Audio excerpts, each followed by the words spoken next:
bawat isa po sa atin na meron po o nakilala po natin si First Vita Plus. Tama? Ayan, at syempre po, pinapasalamatan din po natin yung ating napakabait. Talaga namang grabe po, sobrang blessed din po tayo dahil meron pong tao pinadala si Lord sa atin. Ang ating pong angel, ang may-ari po ng First Vita Plus, ang ating chairman.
and Roger.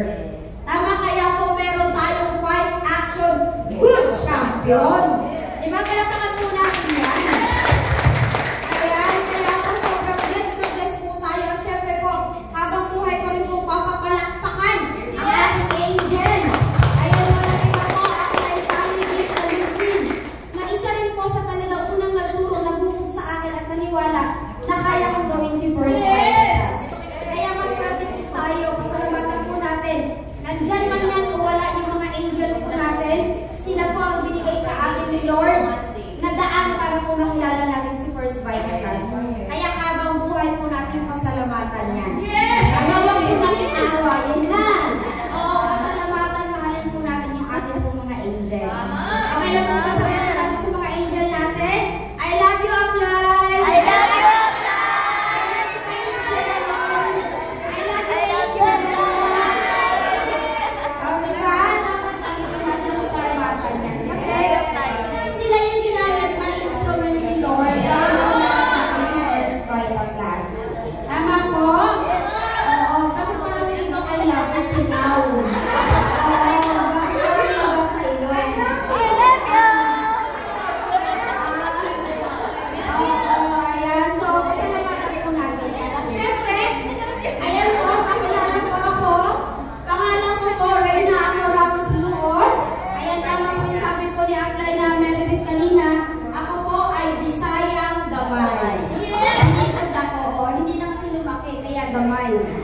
Opo, so ako po ay Bisaya. Alam naman natin, pag ang mga Bisaya ang nasa isip na sa Maynila, ang maraming pera. Pero ang malupit, wala din naman pera. Ayan, kaya bless tayo na nasa First Vital Class po tayo.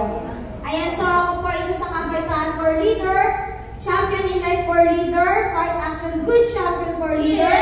At nakabuo po tayo ng grupo na Destiny Champion Team. Kaya talaga naman grabe po.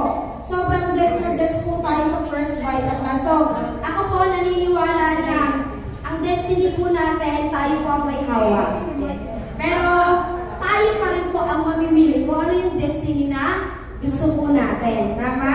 Kaya po ako naniniwala na lahat po tayo ay nakatadahan ng maging kampiyon sa buhay.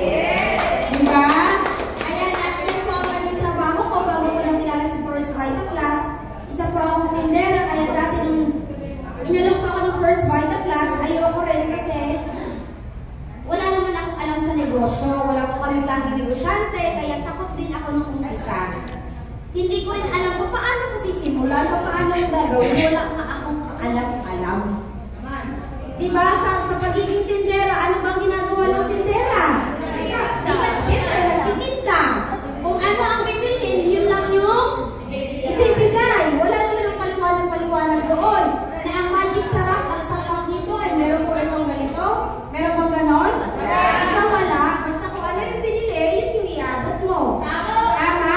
So kaya po, nung una po ako inalok ng First Vital Class, meron din po akong takot. Paano ko gagawin?